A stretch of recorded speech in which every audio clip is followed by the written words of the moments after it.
Live. Everywhere. On netrootsradio.com.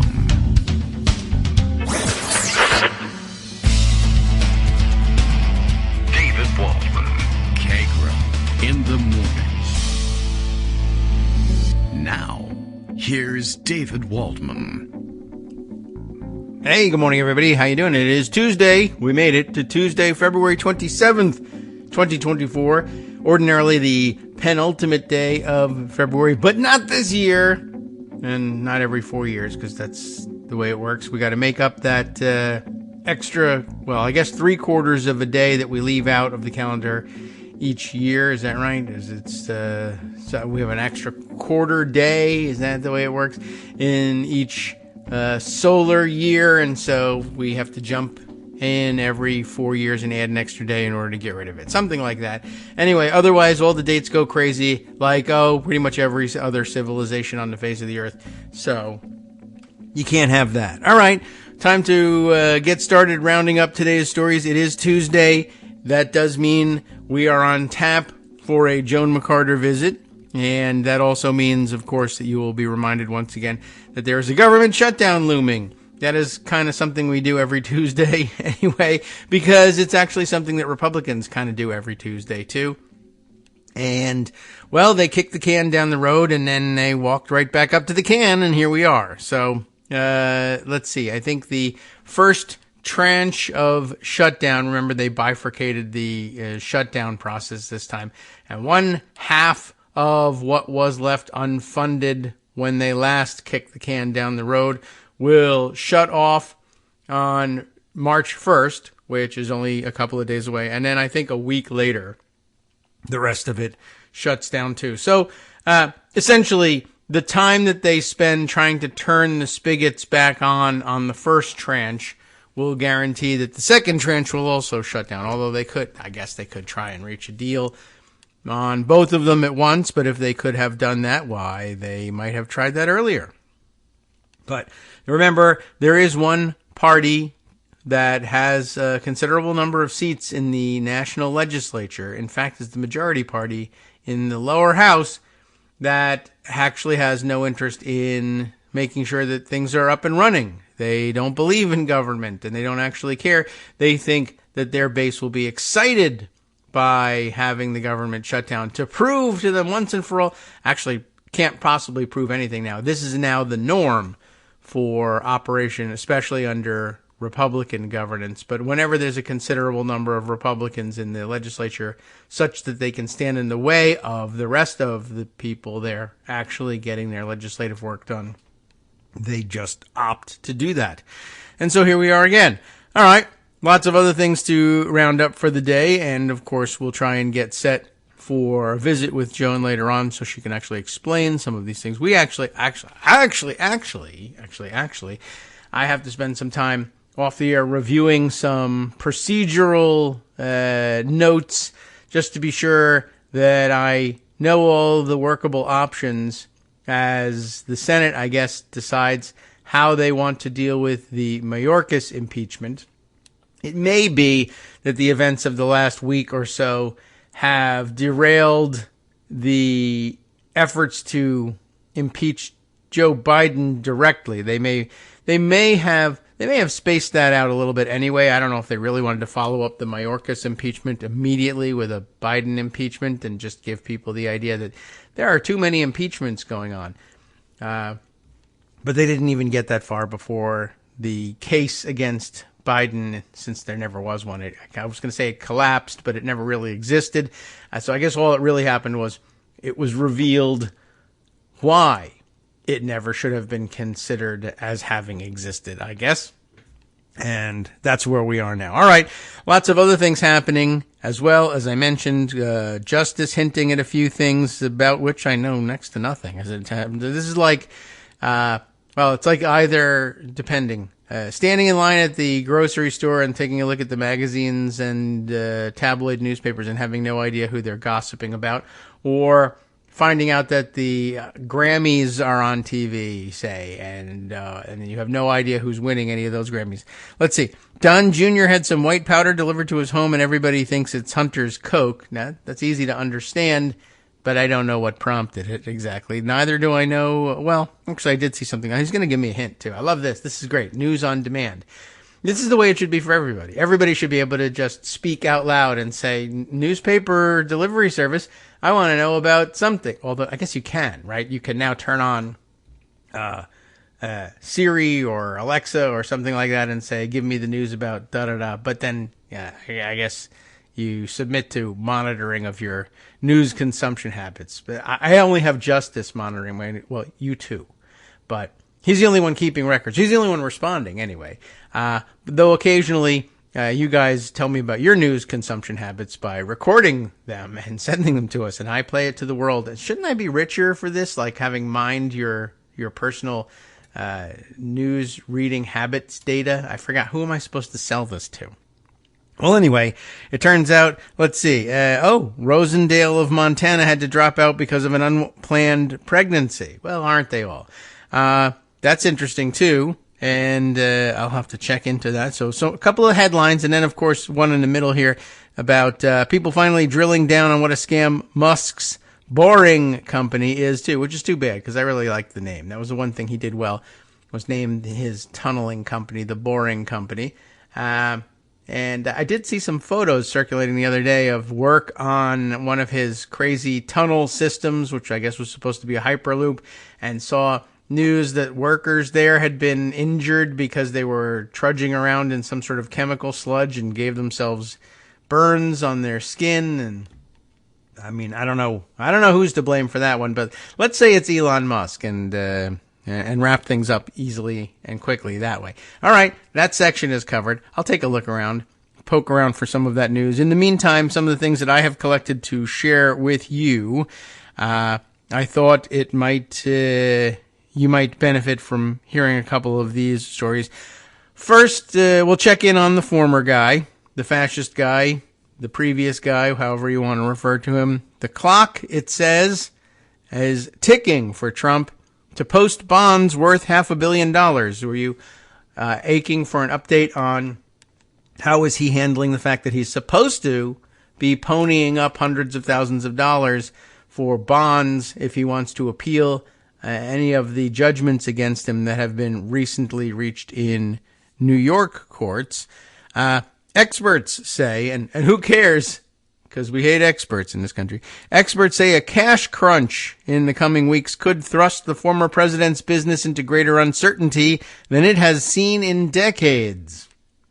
Oh no, I'm very worried about that. Honestly, I guess it's greater uncertainty. I mean, there was an awful lot of uncertainty surrounding his businesses in the years that it operated unmolested by the government. But once the government actually caught up with what they were doing, well, then uncertainty increased in terms of, are they going to exist anymore? The uncertainty that used to exist was, how much are they worth, and is it an unacceptable risk to do business with them? But most people just swept it aside and said, well, we're a corporation. If things go south and we don't get a ton of money from this guy, we'll fire a bunch of employees. So who cares? I mean, well, all right. Anyway, Jonathan O'Connell, Shayna Jacobs, and Josh Dawsey teamed up for this piece for the Washington Post. And it says this: hours after a New York judge ordered Donald Trump to pay $355 million in penalties for submitting false data to financial institutions. That's the aforementioned uncertainty surrounding his business. Actually, part of the way he did business every day, all the time, for decades. The former president railed against the decision during a fundraiser. Of course, why else would he be talking to anybody? At his Mar-a-Lago club with some of the Republican Party's wealthiest donors, whom I'm sure he was hoping would volunteer to pay his fines for him. Trump claimed that at that February 16th gathering that the judge in the civil fraud case had made history by ordering him to pay such a staggering sum. According to two people who were there, he suggested that the judgment was so severe that the public would consider it unfair and rally in support. Everybody's pointing and laughing. Over and over, he returned to the penalty, livid at its size, much, much bigger than his fingers.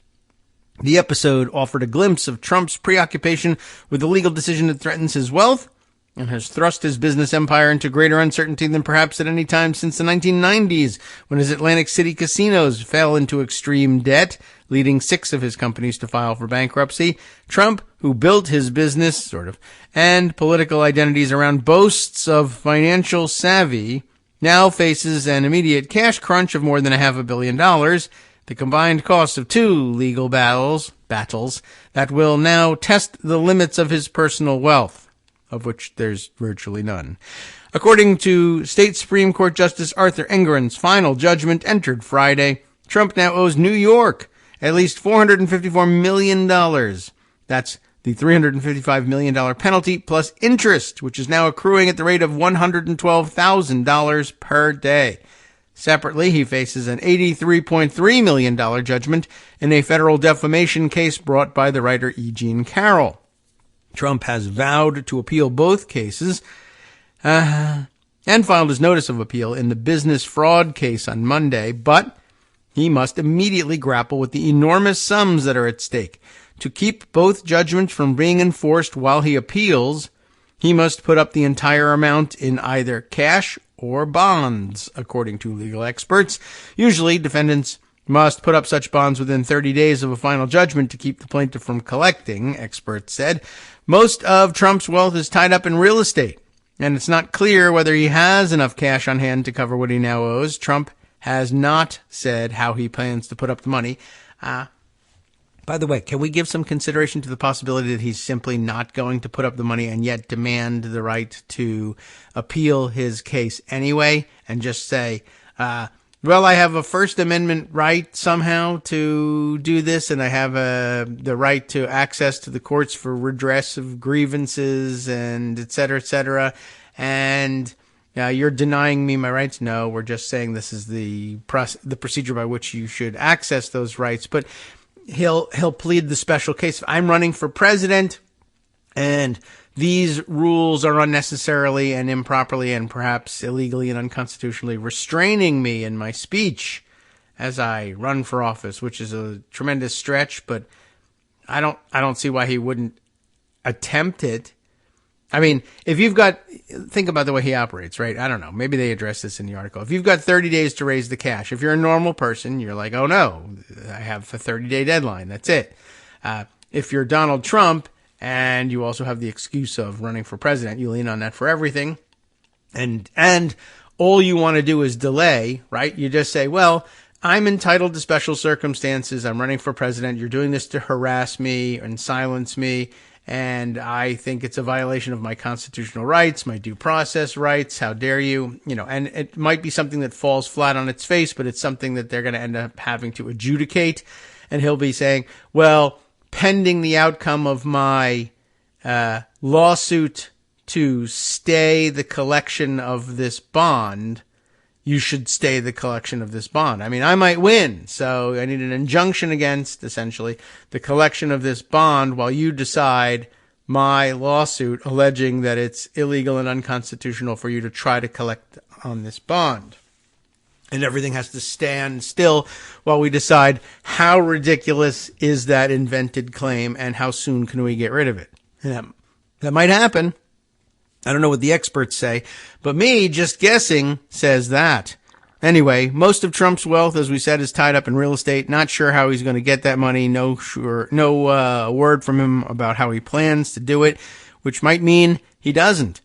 Lawyers for Trump and other defendants, that it's funny when you see lawyers for Trump like that. Is this a group that's rallying to his defense? No, it's just the people who are his lawyers.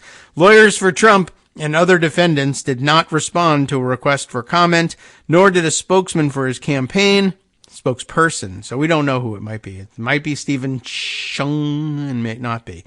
Anyway, a lawyer for the Trump Organization declined to comment. That's one of the aforementioned lawyers for Trump, I guess.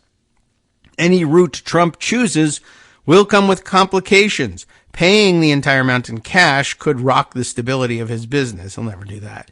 But seeking a bond in which a third party would guarantee payment if Trump loses his appeal could be equally costly. Difficult decisions will have to be made quickly, even as Trump's family company undergoes a court-ordered leadership shakeup that may take some of those decisions out of the hands of Trump and his sons, who have also helped run the company. And those are very small hands, so it's not hard to take anything out of them. In fact, most stuff just falls out.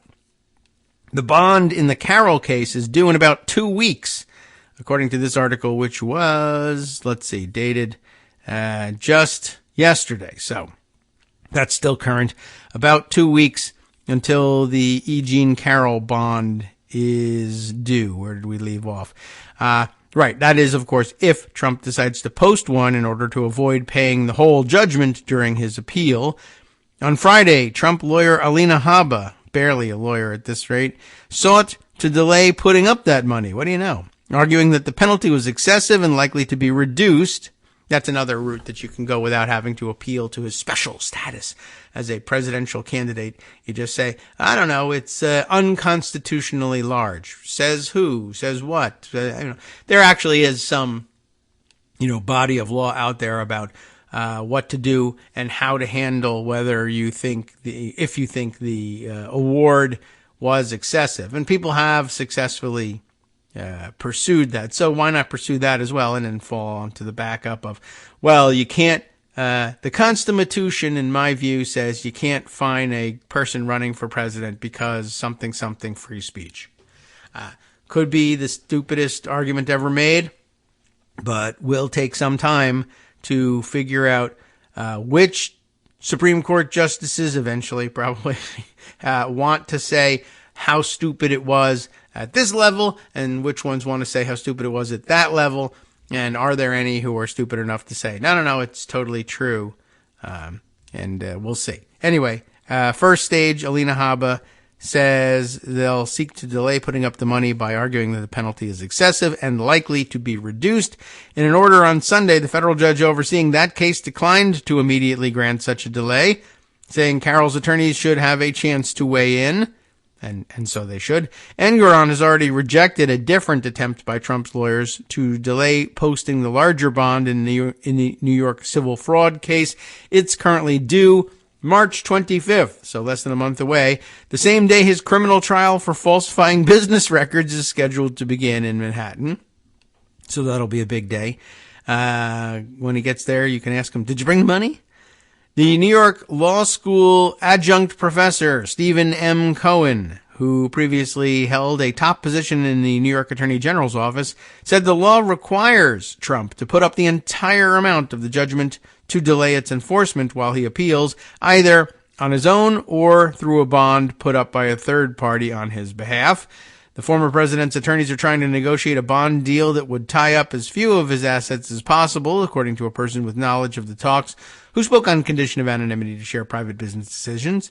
The New York State judgment is so large. How large is it? It's so large that the Trump team began exploring whether multiple companies could provide portions of the bond, splitting the risk that any one of them would have to assume, the person said.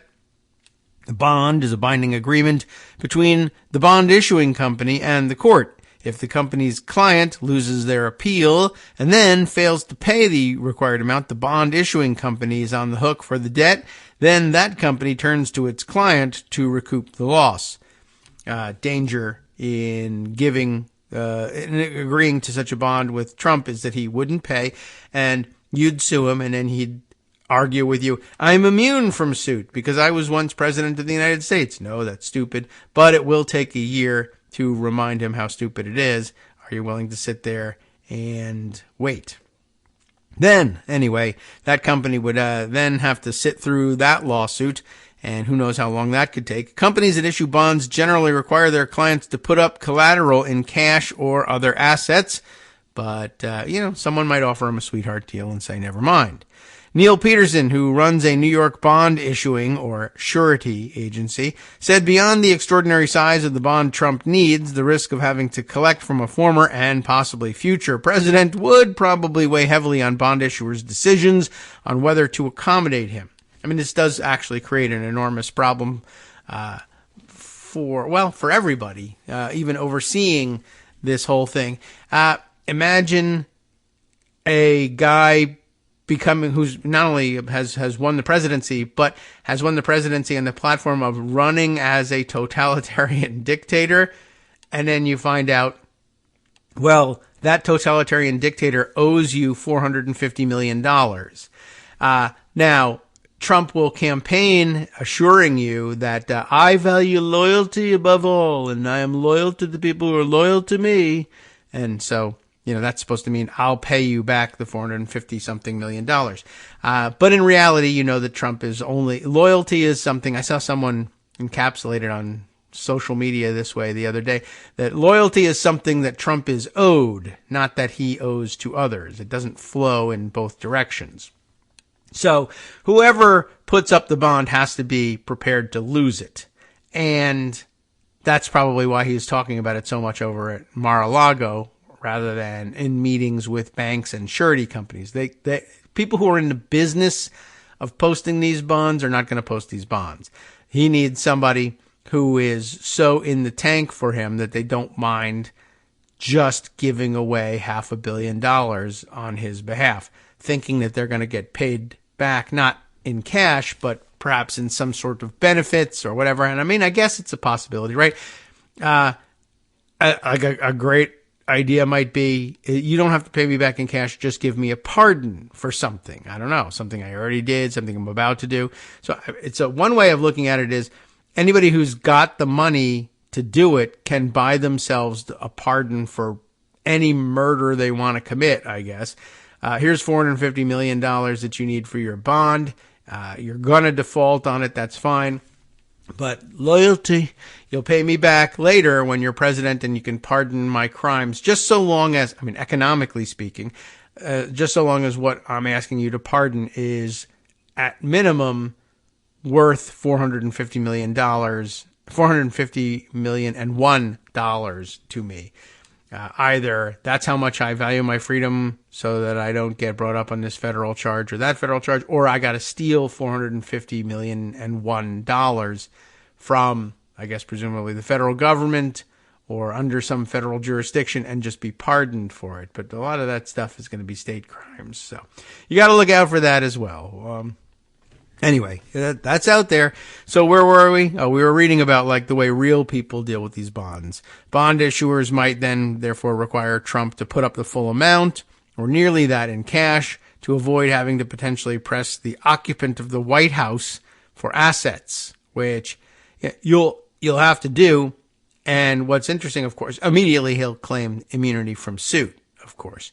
And in this kind of case, he'll be wrong because, of course, we already have the precedent of being able to pursue a civil case against a sitting president, but he will, he's a totalitarian dictator. He may just order the courts to say, to hell with that. New precedent says you're not allowed to. Or, all right, you're allowed to, but I'm not going to give it to you. And I don't know, the National Guard threw you out a window like that.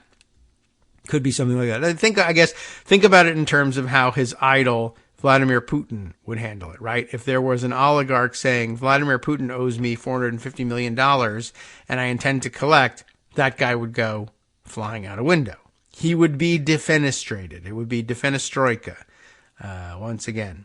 So, and that may even be the reason so many people have been thrown out of windows already, for all we know. Anyway, right. So a bond issuer might require Trump to put up the full amount because they don't want to have to sue him while he's in the White House or ever. You don't want to have to sue him. He would also have to pay a fee to the bond issuer beyond the judgment, penalty, and interest, according to Peterson, the surety agency head who was telling us about his expertise. In my opinion, what this is going to come down to is whether or not he can put up cash, Peterson said. And that's what anybody in the business normally actually trying to handle this transaction at arm's length as a business venture would demand, which is why it's not going to happen.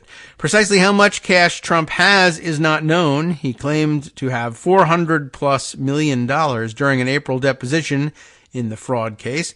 In an August financial disclosure filed with the Office of Government Ethics, he listed hundreds of bank and investment accounts with a total value of between $252 million and $924 million, according to a Washington Post analysis of the form. And that distortion may come from, one, a lot of times those forms don't ask you to put down an exact amount. They just say check the box that contains the range of the values that you think you have. On the one hand, he inflates all of the values of things that he says he has. And on the other hand, sometimes those boxes have ranges that are so wide as to be barely descriptive of anything that's going on. Trump has to keep some cash on hand to operate his properties, it turns out, such as his golf courses and hotels, as maintenance or investment needs require, according to banking experts. Freeing up hundreds of millions of dollars more would almost certainly require Trump to borrow against or sell some of his real estate, experts said. That's the way a normal person would deal with it. We'll see what happens with Donald Trump. It would be funny, though. Just hoover up all the cash and use it for the bond, and then you go to the golf course just as a normal member, and you go to buy an iced tea at the pro shop or something at the turn, and they're like, do you have exact change? Because they emptied the cash registers here to pay his fines in New York. That'd be pretty funny. Anyway, a surety company might accept Trump's properties as collateral, although he was just convicted in this case and is charged in many others of having inflated their value. So I don't know what's in it for them to take those as collateral. But that carries its own risks, as they point out. Experts in issuing bonds may not be equipped to do their own investigations into Trump's property values, though they could accept the courts. And they may not know what his assets are really worth. That's the whole point of the case against him. According to New York trial and appellate attorney Mark C. Zauderer, if Trump loses his appeal and doesn't pay, the company would then have to try to get him to hand over the golf course, hotel, or other property he had provided as collateral. And that wouldn't be very easy. Trump's history of misrepresenting the value of his assets was at the heart of this trial that resulted in the penalty he now faces.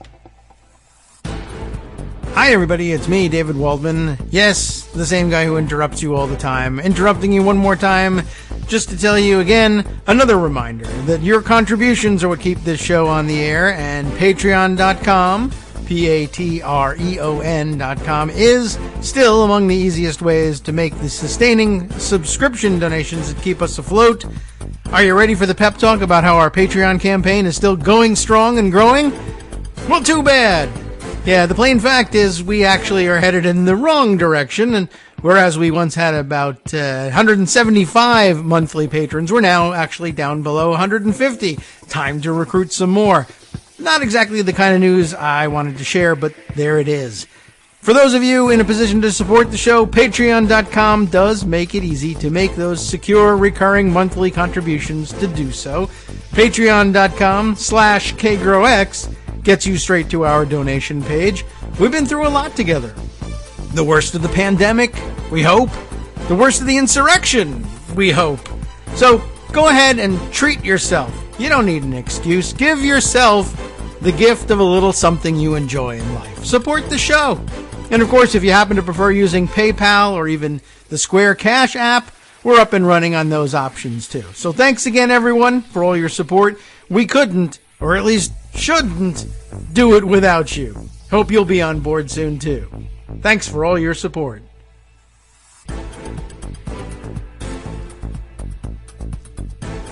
All right, welcome back now to the Kagro in the Morning Show here on Netroots Radio. Wow, this has consumed more time than I thought, but it's an important thing since he's facing these fines, and these are existential threats. I really wish they were. And I guess I'm just somewhat curious to see how he wriggles out of these things, or whether he in fact does. Is this a moment of truth for him? Or does he skate as usual? Or does he think he's going to skate and he skates for a little while because it just takes that long to nail him down? Or what? We all have to watch and see how this comes out. All right, where were we? There was, of course, Trump's history of misrepresenting the value of his assets was at the heart of this trial that resulted in a penalty in the first place. So it's going to be awfully difficult to get anybody to give him the kind of cash in exchange for their collateral that he thinks he's going to get, right? Remember, he's going to say, well, I need $500 million and Trump Tower is worth $10 billion. So I will mortgage, essentially Trump Tower to you in exchange for the $500 million bond. And they'll say, well, as it turns out, the thing is that our valuation, it would really be funny. Somebody should just do what he did in reverse. Actually, without any interest in actually, issuing the bond, somebody should just jump in. Somebody who hates Trump, who owns a surety company, if there is such a person, could just jump in and say, we'll put up the bond to get the $450 million you need for this bond. We need Trump Tower and Mar-a-Lago and the Virginia golf course and the Florida golf course and the New York golf course and a couple of other things to total that, because everything that he owns is actually, severely overvalued. In our view, to reach this total value, I'd have to take it all. And he would just reject that deal, obviously, but it would make newspaper, or you could, put out enough press releases that you'd get some headlines that basically just say, the business world, or at least some portion of it, thinks that his assets are garbage and that he's such a huge risk that in order to get to $450 million, he'd basically have to surrender his entire empire. That'd be fine with me. He wouldn't take that deal, but the headline would be there. This is his game. Just play it against him. All right. So let's see. Where were we? Oh, yes, right. We were reminding everybody why he's there in the first place. And then, Zauderer, is that he's the attorney, the New York practitioner who says, if the guy can give phony financial statements, he can give phony information to the bonding company. Well, that's obviously true, right?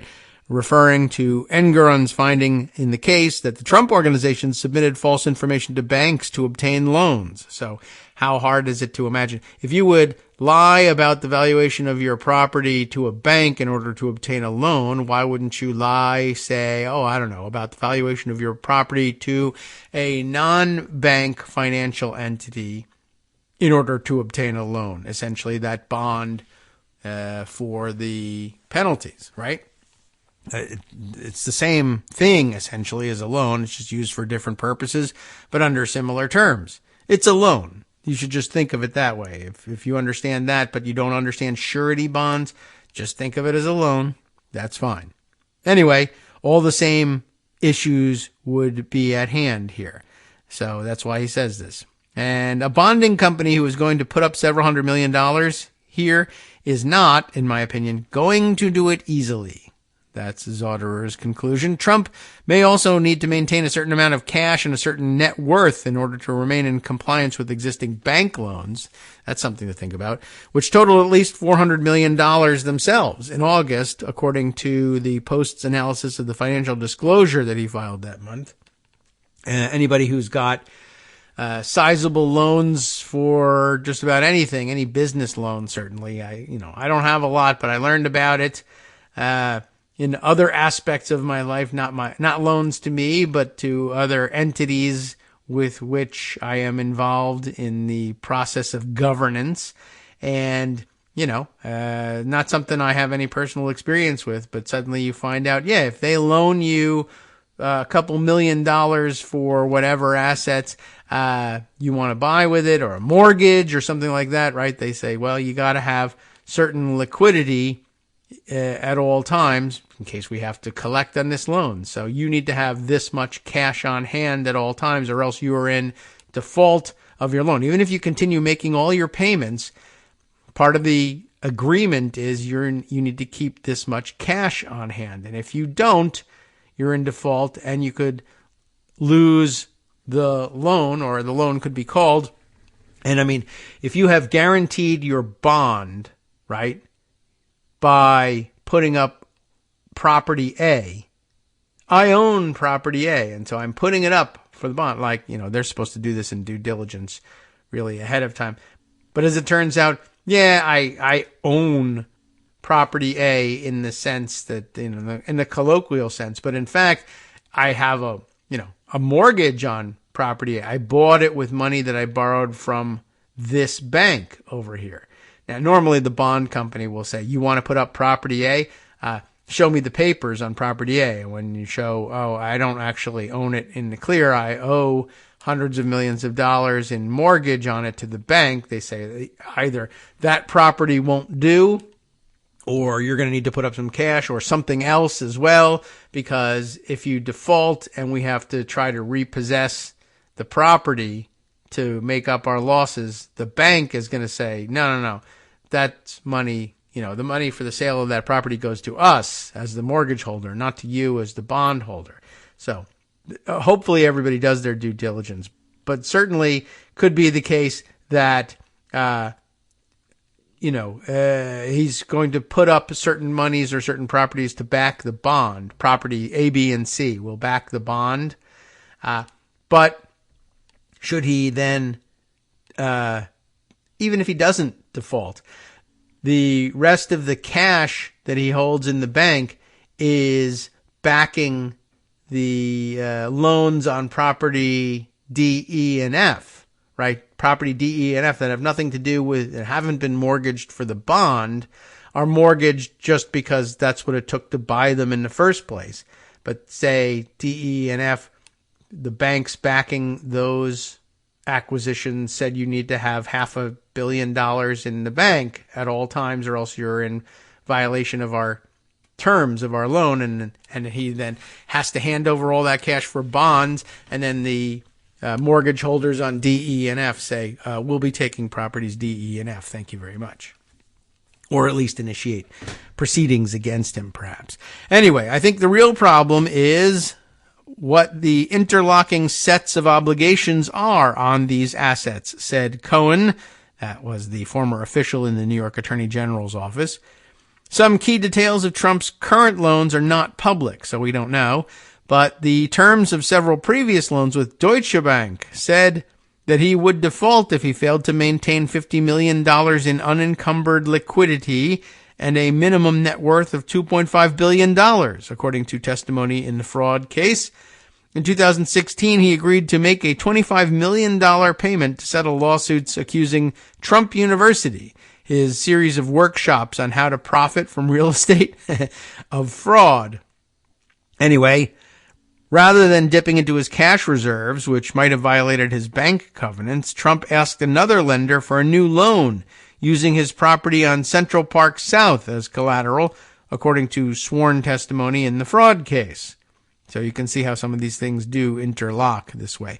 According to the Post's, what it means at a minimum is that the property on Central Park South has already been leveraged to pay the settlement in the Trump University case. And so if a surety bond company looking to issue him a bond to cover his obligations in the Carroll case or the New York fraud case is handed the paperwork to Central Park South as collateral, they need to remember, no, that's already been used as collateral in a loan to pay off the Trump University fines, and we won't be first in line to recover if he defaults.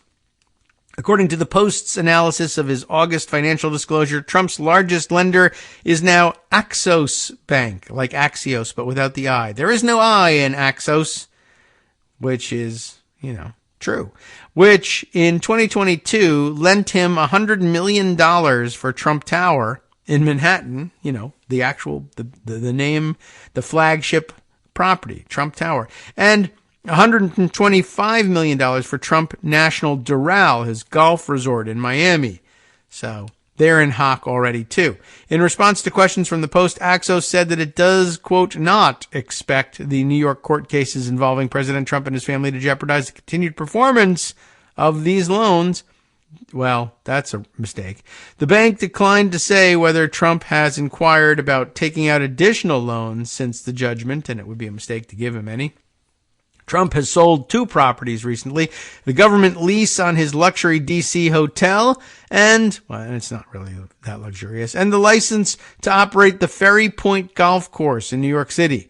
Given more time, his company could raise cash by selling other properties or borrowing against them, something he's tried to do in a pinch previously. It's just you got to find one that isn't already leveraged or over-leveraged, for that matter, and that is actually worth something. Later this year, Trump may also be expecting a financial windfall from his social media company, Truth Social. Digital World Acquisition, a special purpose acquisition company, remember them, recently won a critical approval from the Securities and Exchange Commission to merge with Trump's media startup, which could give Trump a stake of publicly tradable shares worth nearly $4 billion based on recent stock values. Trump may not be able to sell any shares for 6 months after the merger, but he could try to borrow against those future shares to raise money more quickly, said New York University law professor Michael Olroge. That's possible. Trump could, in theory, borrow against those shares, Olroge said.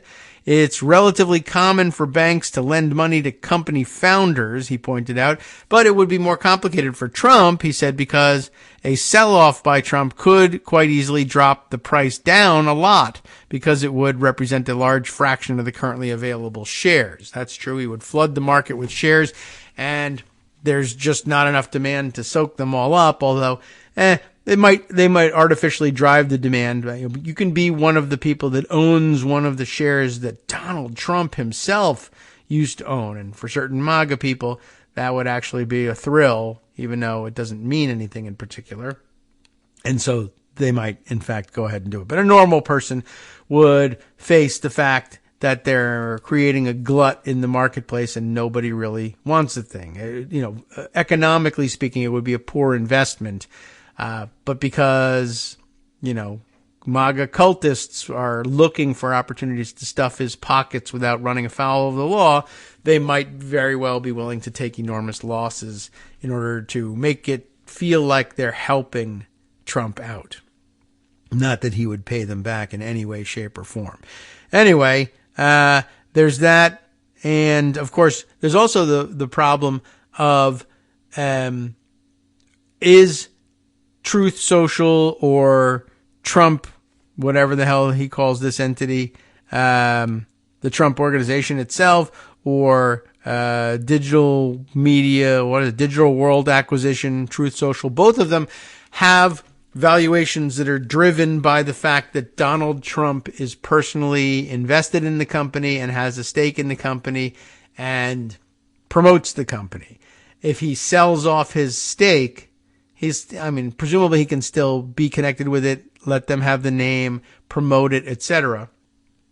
But the thrill of owning a piece of the company that Donald Trump himself also owns a piece of, if he no longer owns it, may be diminished as well. And other investors who are looking for an artificial boost in returns off of the ownership of shares in this company that comes from having Donald Trump associated with it, will end up losing out as well. So, so much the better, because people who are like that deserve to lose all their money as well. So, fine. Anyway, all the avenues of raising cash and satisfying the legal debt are likely to be complicated by an anticipated leadership change at the Trump organization as well. Engoron's ruling not only dealt Trump a massive financial penalty, but it also barred him from operating the company for 3 years and his adult sons for 2. So to the extent that you think those companies will rebound from these hits because there's a Trump with the Midas touch at the helm, that won't be true either. Although, again, it may actually be the reverse, and those companies will, in fact, do considerably better because there's not a Trump at the helm. But I don't know how many investors in Trump companies believe stuff like that. The Trump organization is basically a family business, said one person with knowledge of the Trump organization's operations, who spoke on condition of anonymity because they were not authorized to speak about that private business. It's not like a lot of companies where you have all these executives where someone else can just step in. You had operations people who ran each of the properties, but it was really only a few people at the top. Some legal experts have suggested that an appellate judge might consider Engoron's $355 million penalty overly harsh. Letitia James, the New York Attorney General who sued Trump, said on last Tuesday, that she's very confident that her case will stand up on appeal. We are prepared to make sure that the judgment is paid to New Yorkers, she told ABC News. At a fundraiser in Greenville, South Carolina on Tuesday evening, Trump again spent much of the time talking about the New York judgment, according to State Senator Josh Kimbrell, who said he was among many in the audience who were sympathetic to Trump's argument that the $355 million penalty was unfair. It's a $450 million penalty. Anyway, I think it's legally dubious, and he made that point pretty convincingly, Kimbrell said. He said the former president did not address how he would pay the penalty. That was, of course, his way of saying that he would not be paying the penalty, and law and order types like Kimbrell stood there and cheered for it.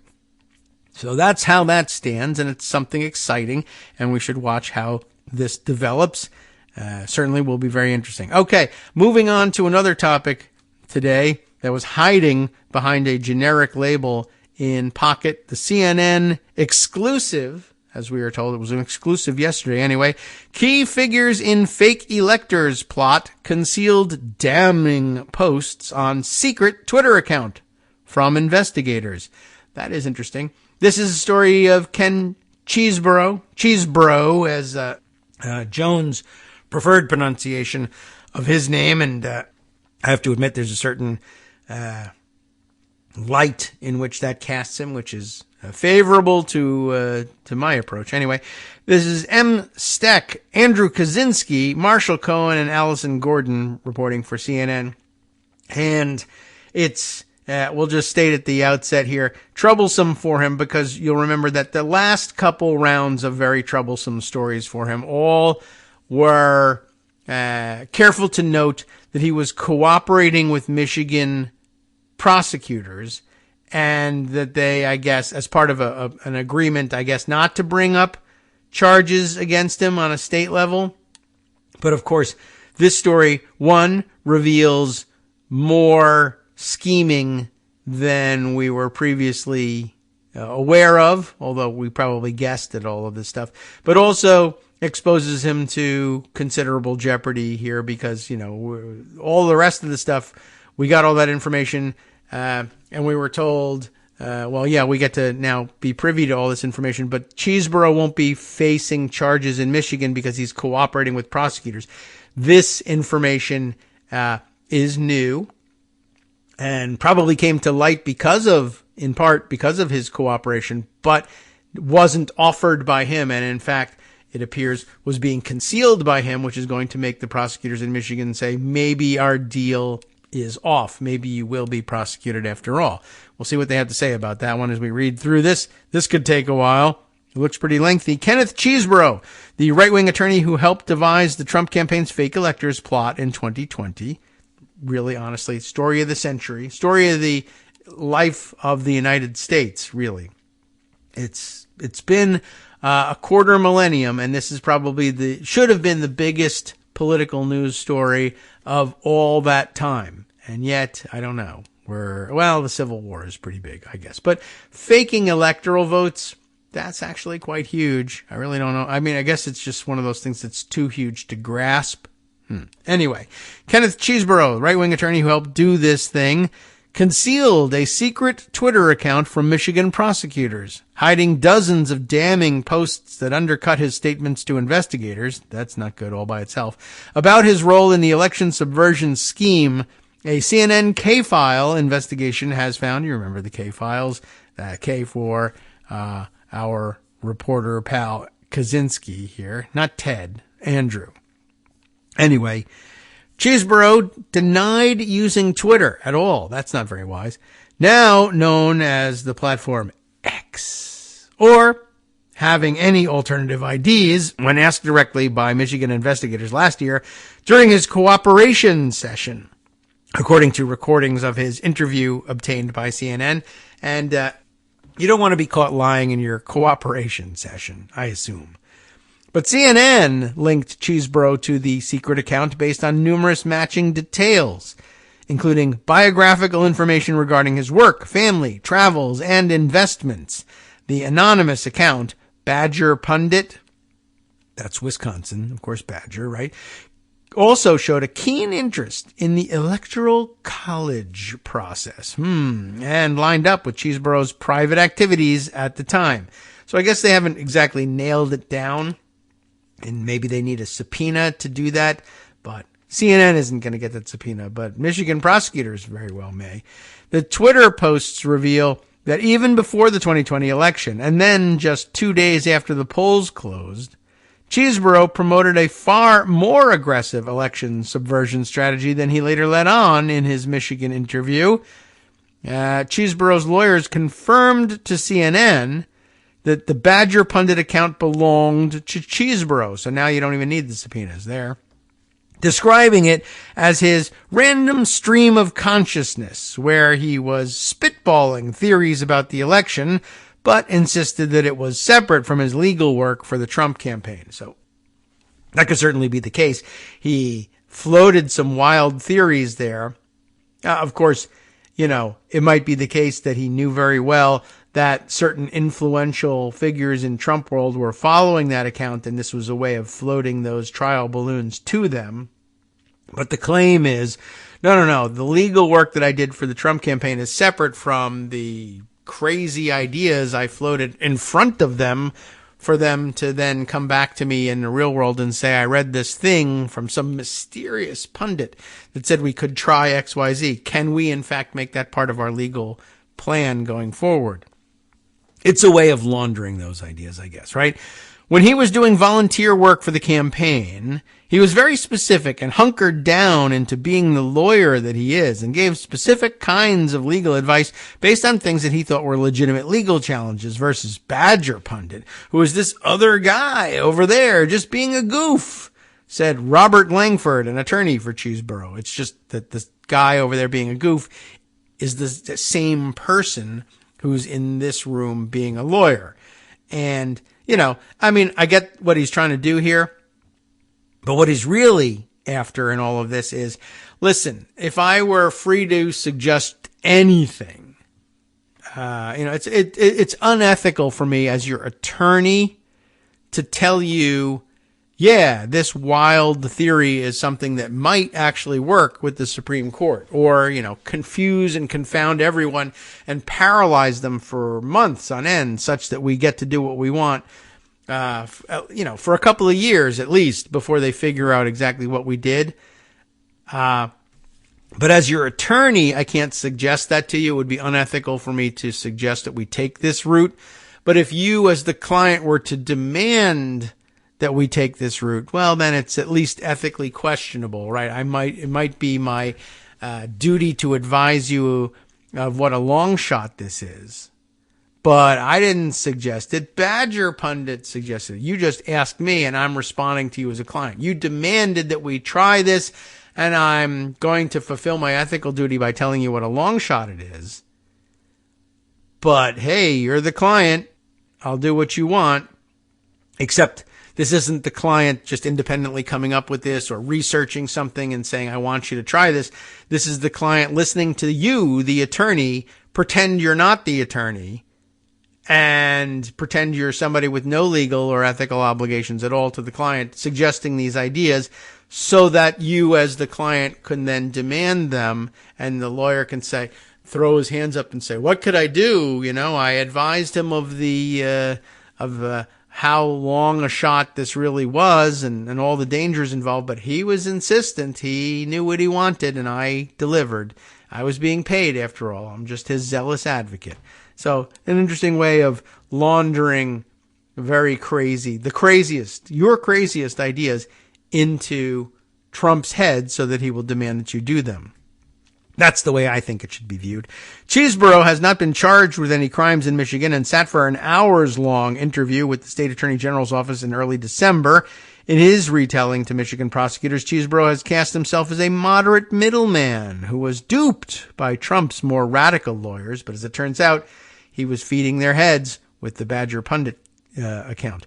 Asked about the secret tweets, Danny Wimmer, a spokesman for Michigan Attorney General Dana Nessel, said in a statement to CNN, our team is interested in the material and will be looking into this matter. Tells you nothing. Chesebro claimed to investigators that he saw the alternative slates of Republican electors only as a contingency plan to have ready in case the Trump campaign won any of its more than 60 lawsuits challenging the election results. And of course, they did not win any of those, which it didn't, as they say right there. He also told Michigan investigators that his conversations with the Trump campaign, in those conversations, he made it clear that state legislatures have no power to override the courts. So again, in his role as, quote unquote, his role as lawyer, well, he was cautioning them and telling them all the how risky all of these theories really were. But I don't know, if you insist on my pressing the case as it's been described by some loon on the internet, I'll do it. Sorry, I don't know what else to tell you, right? And then, of course, but he gets to hold on to the idea that, I was only using these additional, the fake electoral slots were all conditioned on if we won, right? But remember, they've told this story before. All the fake electors, not all of them, but a good number of the fake electors say, we were told that these were just contingency plans. If we won a lawsuit, then we would be the electors. But only the Pennsylvania fake electors thought to include a statement saying as much. But Cheeseborough convinced all the rest of them, one, that was the case, and two, that they needn't issue any sort of a statement. Now, as it turns out, he too was playing the same bifurcated game, telling, while he was speaking as Kenneth Cheeseborough, he was saying, well, this is only if we win the cases, the lawsuits in court. But as Badger Pundit, he was saying, to hell with all of that, why don't we just get Mike Pence to declare them to be the real electors? Anyway, so where do we leave this? Yes. So as, in his role as lawyer for the Trump campaign, he was saying that, this is not only a contingency, but that state legislatures have no power to override the courts. But just days after the 2020 election, Badger Pundit tweeted that the court battles didn't matter and that Republican-controlled legislatures should send in their own GOP electors, predicting even then that Vice President Mike Pence could use them to throw the election to Trump. So as lawyer for the campaign, he was saying, no, it doesn't really work that way. As Badger Pundit, he was saying, what the hell, why don't you give it a shot? Why don't you guys ask your lawyer, whoever that may be, ask your lawyer if this BS theory is right for you, is essentially what it is. That should actually be, that's a pretty good analogy now that I think about it. You know how much you hear occasionally doctors just love having their patients come in and say, I know you went to medical school and you've been practicing for 25 years, but I saw a commercial that says I should ask you if this is right for me. And of course the doctor will say, well, it's not right for you. But then they get all indignant. The commercial suggests that it is right for me. I'm going to get a second opinion. Doctors love that. Lawyers must love it too. Everyone loves being second guessed. All right, welcome back now to the Kagro in the Morning Show here on Netroots Radio. We're going to continue through this CNN, the latest on Ken Cheeseborough and how he was keeping secret Twitter accounts to advise his client that they needed to challenge him as their attorney to adopt some lunatic's theory that they read on the internet about how this case should go, except that he was the lunatic on the internet. I was saying, as we were headed to the break, how much doctors and lawyers love, everybody really loves being second guessed. But in this case, of course, Ken was, first guessing, or maybe is he third guessing? I'm not certain how this would work. But he's not really being second guessed by some other lunatic on the internet. He's being second guessed by himself posing as a lunatic on the internet. So maybe he's not second guessing, right? And so magically he was actually quite open to these weird ideas that people were bringing in from crazies on the internet, because he was that crazy on the internet. So anyway, So, right, just days after the 2020 election, Badger Pundit tweeted that the court battles didn't matter and that Republican-controlled legislatures could just send their own GOP electors and that Mike Pence could just use them and throw the election to Trump. You don't get the big picture. Trump doesn't have to get courts to declare him the winner of the vote.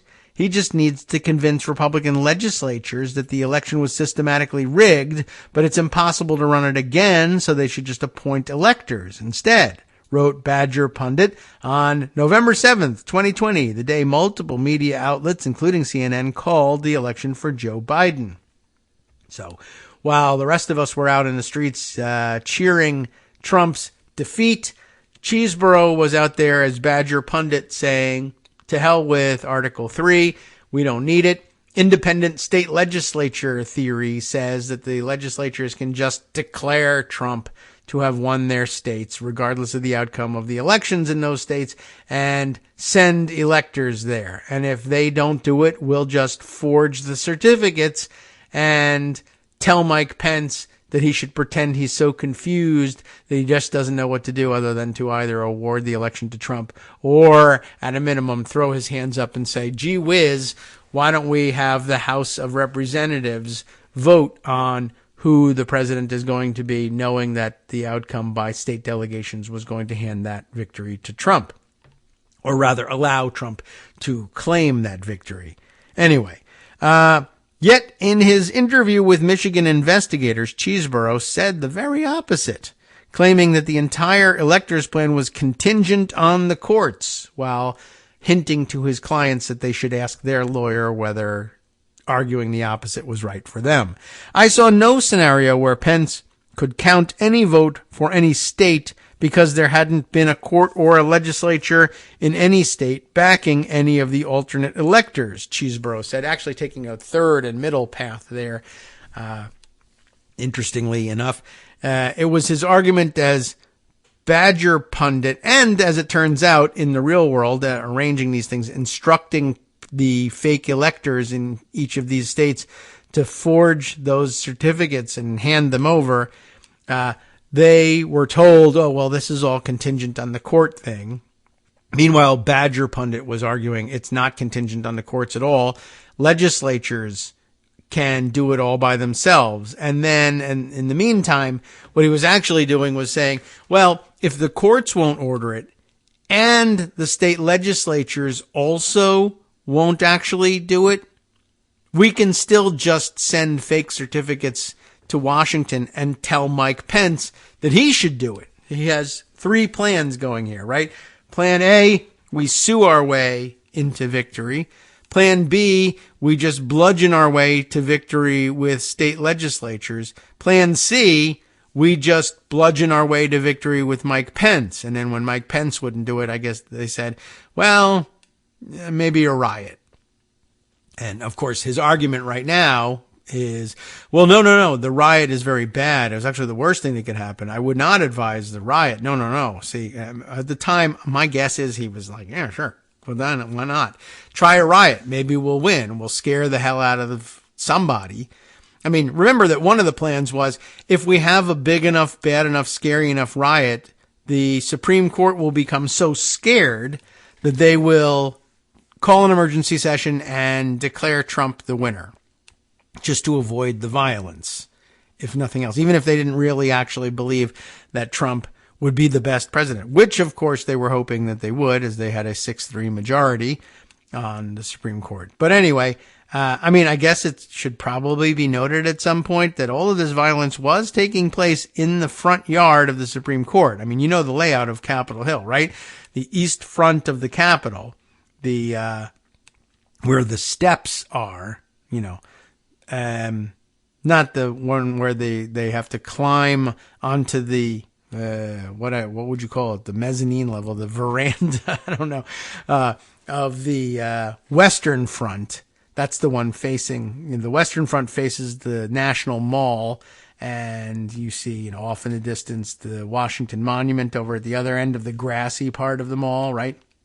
The Eastern Front of the Capitol, where the steps are, where you can walk from ground level up without having to climb, without having to scale a sheer wall, as you saw on the Western side. The Eastern Front is the one across the street from the Eastern Front is the Supreme Court of the United States and the Library of Congress. But as you know, they're ready to ban libraries and burn all the books.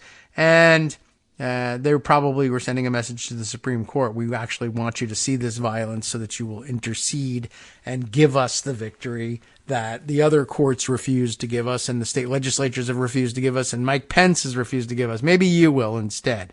That was part of the planning, right? That they were going to scare the court into acting. But now, of course, in his cooperation sessions, Cheeseborough is all about saying, no. The worst thing, the last thing I wanted was this January 6th riot. Because why?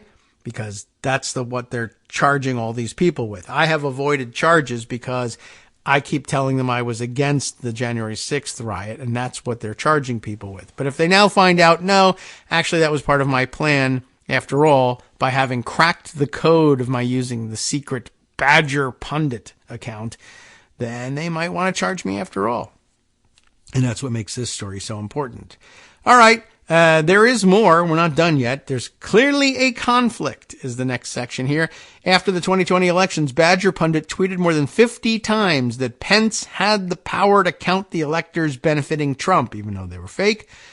According to a CNN K-file analysis of the account, Cheeseborough also, the analysis, by the way, was counting how many times he did it, but that's analysis.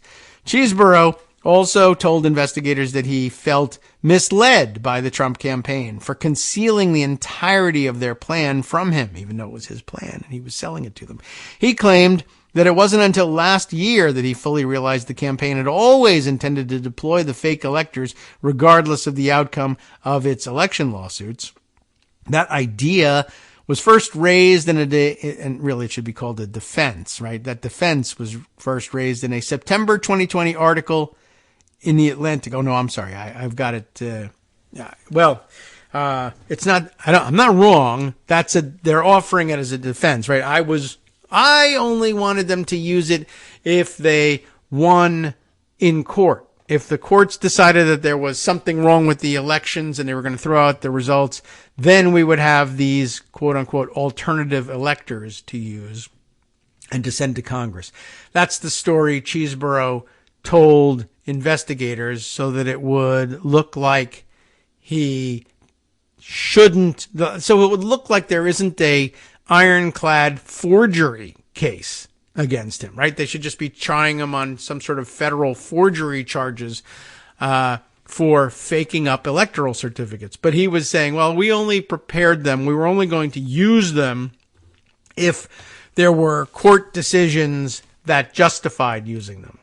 Except he was also advising everybody else via Badger Pundit, no, it doesn't matter what the courts do. All we need is for the legislatures to intervene. And then the legislatures didn't intervene. And then he invented a new story. All we need is Mike Pence to intervene. And then later on, we're not sure whether he actually advocated for this or not, but it may become plain later on. But somebody, whether it was Cheeseborough or someone else, eventually said, maybe we don't even need Mike Pence because we're not going to get him. So maybe one of the things that we could do is make it so dangerous looking not to intervene that the Supreme Court says, all right, we'll do what the other federal courts and state courts refuse to do, what the state legislatures refuse to do, what Mike Pence refused to do, because this violence is taking place in our front yard.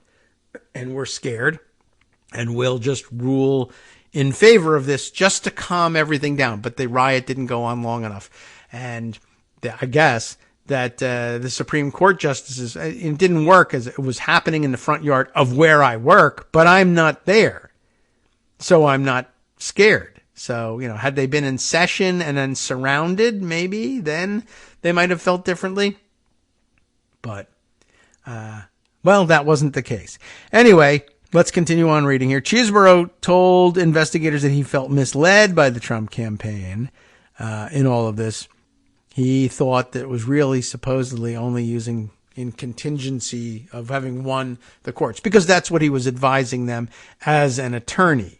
It's interesting. I felt misled by it, even though, one, he was doing the misleading, and he was the attorney telling himself that they were only using it on a contingency basis, even while Badger Pundit was telling them, no, That idea was first raised, though, in a September 2020 article in The Atlantic. I guess the idea not to defend yourself by saying it was only a contingency. They're saying the idea of using fake electors was raised in The Atlantic. Anyway, it quoted a Trump legal advisor who described using alternate electors to overturn a Trump loss. When asked by Michigan investigators if he had knowledge of the Atlantic article at the time that it was published, Cheeseborough said he did not. Yet Badger Pundit tweeted about it the same day it was published and defended the plot, strongly suggesting that Badger Pundit was in fact one of the Trump, the unnamed Trump legal advisor that the writers of the Atlantic piece used in their September 2020 article to describe the fake elector plot. But if Badger Pundit is Cheeseborough, then Cheeseborough was lying to Michigan's investigators when he said he had no knowledge of the Atlantic article at the time it was published. Cheeseborough's attorneys acknowledged in an interview with CNN that, quote, there's clearly a conflict between some of his tweets and what he told Michigan prosecutors, and that some of the elector theories he embraced online were inconsistent with his subsequent legal advice to the Trump campaign. Some of Cheeseborough's anonymous tweets were previously reported by Talking Points Memo. The Badger Pundit account went private sometime in late 2022, but CNN was able to access the since-removed public tweets by using the Wayback Machine, an internet archive. Next up, that was our screw-up. That's the name of the section. The fake electors plot features prominently in Special Counsel Jack Smith's federal election subversion indictment against Trump, who was pleaded not guilty. Cheeseborough has been identified by CNN as an unindicted co-conspirator in that case. Cheeseborough was indicted alongside Trump in a separate 2020 election interference case in Georgia. He struck a plea deal there in October, which might have to be re-examined now, agreeing to plead guilty to one felony count of conspiracy to commit filing false documents. He gave proffer interviews to Georgia prosecutors as part of the cooperation agreement, though it's unclear if he was asked about his social media accounts. Michigan investigators secured Cheeseborough's cooperation in December after previously charging the 16 fake electors in that state with multiple felonies. Cheeseborough has additionally met with investigators in Wisconsin and Arizona who are probing their fake electors, and he avoided charges in Nevada after cooperating with prosecutors there. And I guess everyone should reopen their books and take a look. If Cheeseborough intentionally misled investigators, he could face legal jeopardy. Cheeseborough appears to have pursued a legally perilous path in his dealings with Michigan authorities, said Ryan Goodman, a law professor at NYU, who reviewed the posts for CNN. The Twitter posts strongly suggest Cheeseborough committed the crime of making false statements to investigators. His entire cooperation agreement may now fall apart. Everybody's making false statements to investigators. Smirnov, the notorious spy Mike Flynn, who was then pardoned of that crime. Everybody, up and down the line. The entirety of Trump world, as a matter of fact. It also appears Cheeseborough hid highly important evidence in the form of these social media posts from these investigators, Goodman said, adding that it could put Cheeseborough at great legal risk. And also should probably get him disbarred as well. We should have asked for clarity, and that was our screw-up. Cheeseborough attorney Manny Arora, not Aurora, but Arora, A-R-O-R-A, told CNN about Cheeseborough denying to Michigan prosecutors that he used Twitter. Arora said that he has since provided all the information on Badger Pundit to investigations in all the different states that are involved where Cheeseborough sat for interviews. CNN has not reviewed the agreement between Cheeseborough and the Michigan Attorney General's office. Wimmer, a spokesman for the office, confirmed that it was a proffer agreement where a witness can provide information with some protection from prosecution. Wimmer declined to describe the details of the agreement.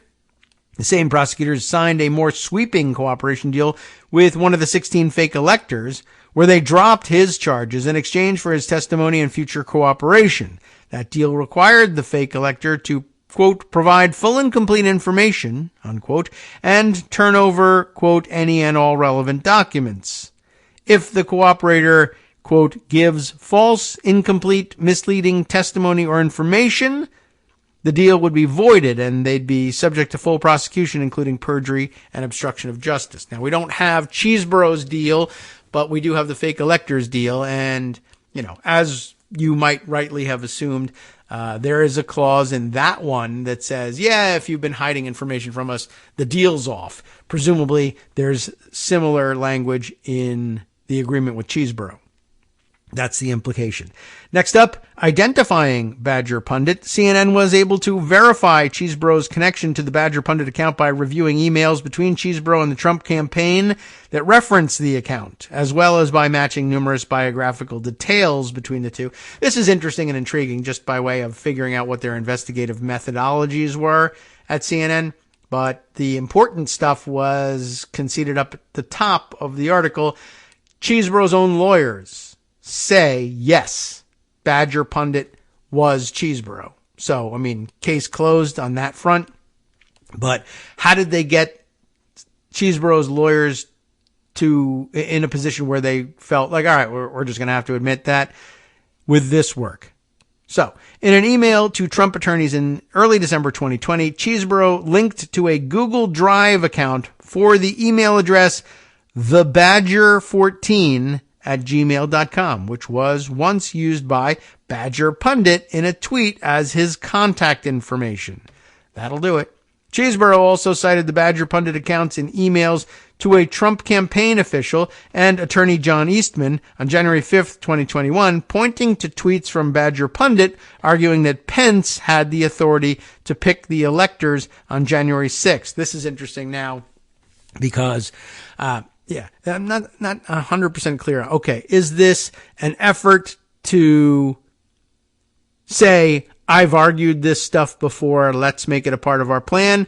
Or is it even more underhandedly, well, you guys say that this is the legal limit of our opportunities here, but I found a guy on the internet who has a most intriguing theory. And does he tell them that's me? Or does he just say he's not going to say there's a rando on the internet, but that's the way it might be viewed by other people. Well, why are you pointing to just some random guy's argument on the internet?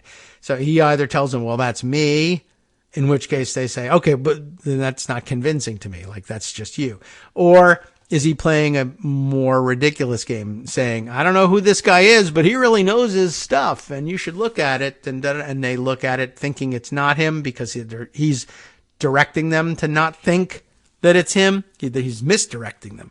And then, wow, I don't know who this guy is, but he's got a point, or we should look into it. Oh, gee whiz. Like the worst possible scenario, really, I guess, for Cheeseborough would be if he knows all this and he's saying, I don't know who this guy is, but he's really smart. We should check out his theories. All right, I task you, Ken, with checking out his theories. And lo and behold, Ken Cheeseborough says, wow, I got to tell you, I've looked at what this Badger Pundit has to say. He is sharp as a tack. We should do it. I've looked at, he's nailed it down. It's ironclad.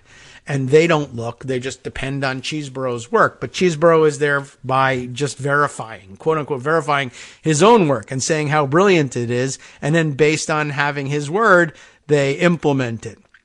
Wouldn't that be something? I mean, I don't know if they could escape liability that way. They might want to try, or it might be a description of, we're just not doing our work as attorneys. We're just relying on this guy. Should we be entitled to? I don't know, but somebody's got to go down for this.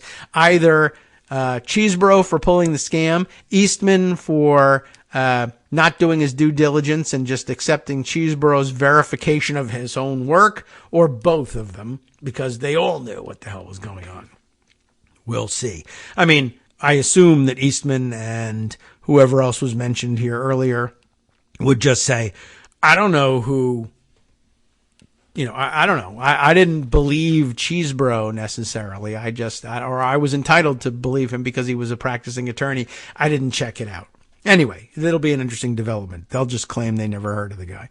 Other biographical details, by the way, related to his personal life also matched Cheeseborough, including his current marriage, his past legal work on Bush v. Gore, investments in cryptocurrency, past references to high school and growing up in Wisconsin, the Badger State.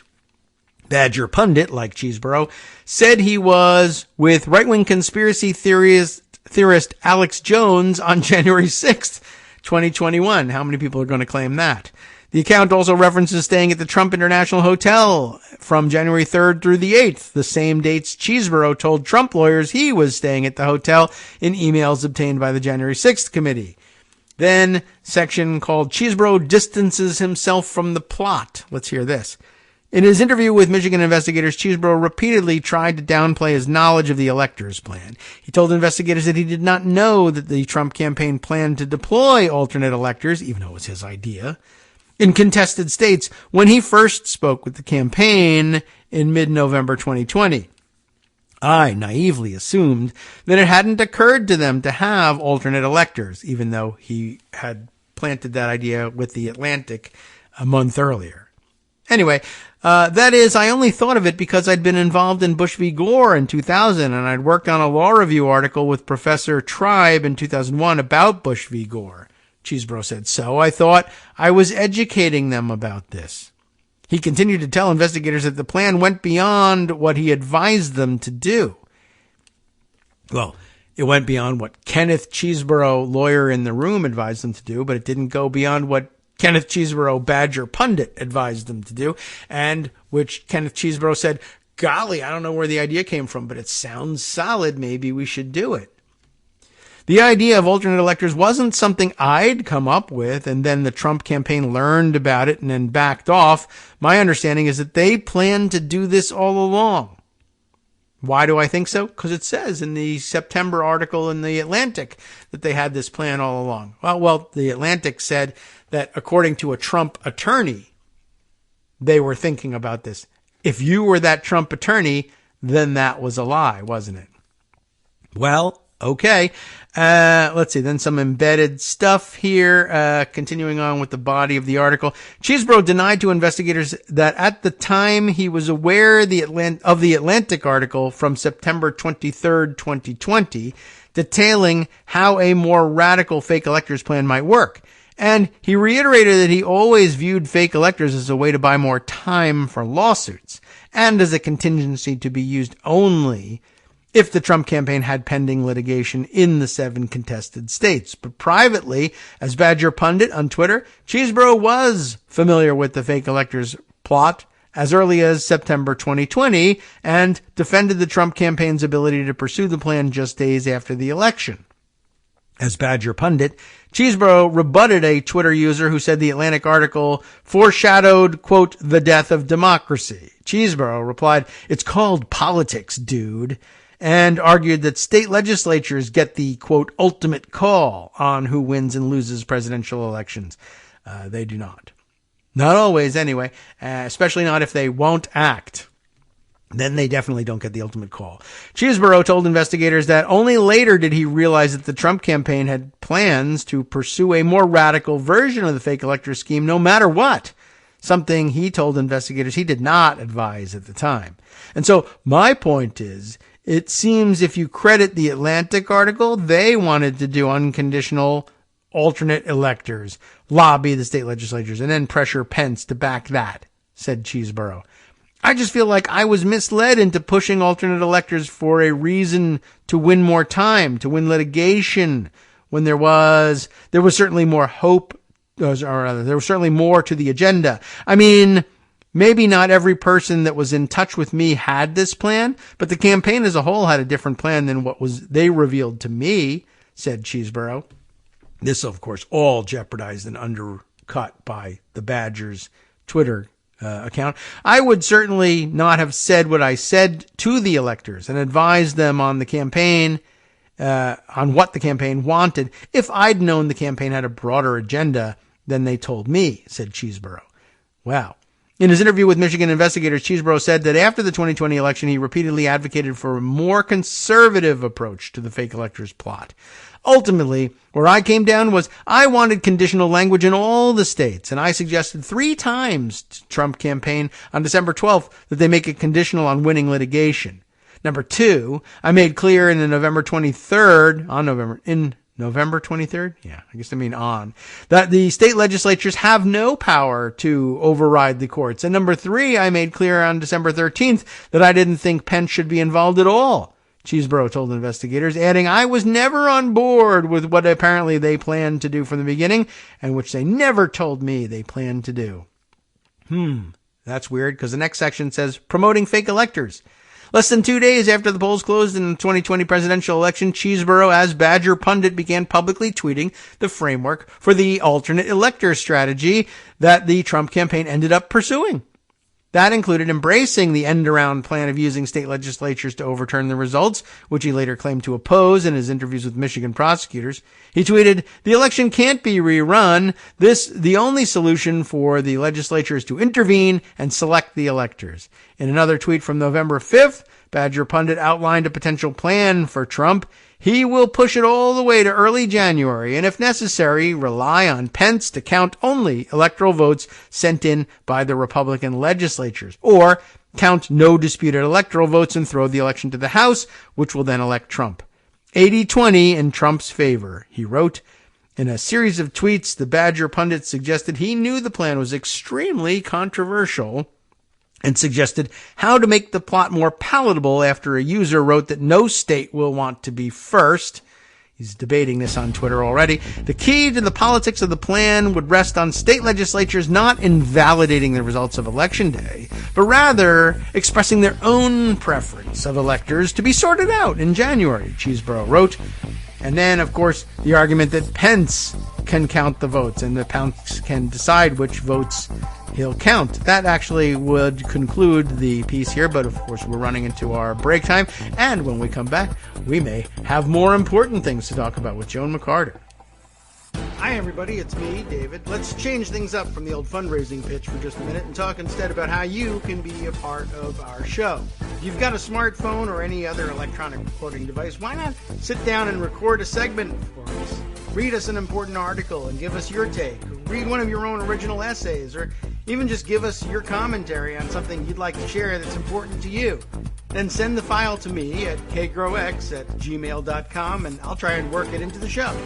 Short segments, a few minutes in length, are easiest to fit in. And of course, I can't always guarantee that I'll be able to play everything, but if you've ever shouted at your radio or TV about something you wish was being covered, here's your chance to change that. Make the show your own. Send your submissions to me at kagrox@gmail.com.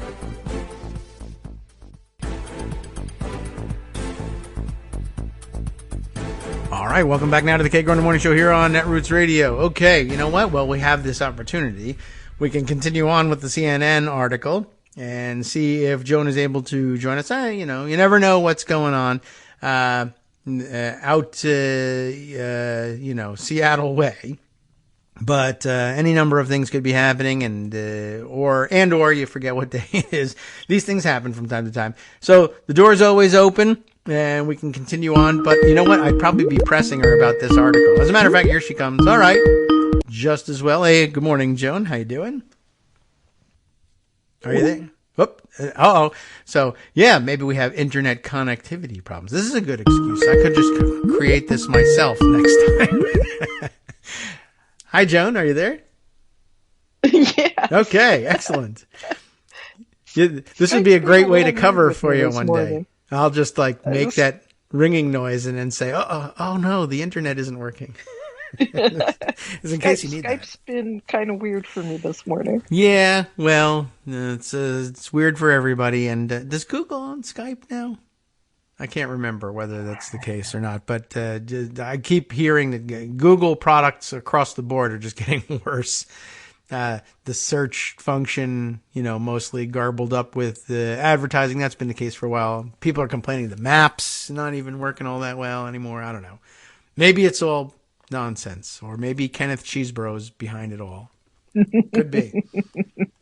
So I've been reading the CNN story about they're uncovering the Badger Pundit Twitter account and how it's chock full of stuff that Cheeseborough denied to, at least to Michigan investigators, that he had anything to do with. But it turns out somebody named Badger Pundit, who has biographical details that directly match Ken Cheeseborough's, and who Ken Cheeseborough's attorneys say was him, was tweeting all the rest of this stuff. So now, of course, it'll be interesting to go back and see whether anybody can get a look at his cooperation agreement with not only the Michigan attorney generals, but I guess other states as well, and maybe Jack Smith, who knows. Although Jack Smith left everybody unindicted as co-conspirators in his case. But now there'll be at least state cases, presumably, that they'll want to review, because all of the things that he told the Michigan investigators about, the fake electors were a contingency if we won in court. But at the same time, he's tweeting, no, the courts don't even matter. You don't need the courts to decide anything. We can just we can ask the state legislatures to do it. And then if they don't do it, Mike Pence can do it. And if he doesn't do it, then of course, now what I'm really interested in is digging out and resurfacing all those emails that say things like, well, maybe if we have a riot, the Supreme Court will panic and intervene. If we can't get the state legislators to do it, and we can't get Mike Pence to do it, and we can't get the lower courts to do it, what if the riot scares the pants off of the Supreme Court and they just intervene and pull a Bush v. Gore for us? Except I guess they didn't, calculate, are they going to be in the building on January 6th, or are they all going to be at home watching on TV and not scared? And horrified. Yeah. Yeah. Or maybe not horrified, as the case may be, depending on, who's emailing with Badger Pundit. So I can think of two of them that would probably be cheering them on. Yeah, right. One of them was married to someone who was a professional cheerleader for the effort. Yes. Yeah. So, and he doesn't care whether there's a legal basis for anything he does. Just straight up cash guy. So, which is kind of a thing I've been mulling. There's a story in The Nation, or an opinion column, I guess I should say, last week. Did I save it? Oh, I don't still have it in my tabs. About how Clarence Thomas actually, these are all huge ethics violations, and we know that. They're also legal violations.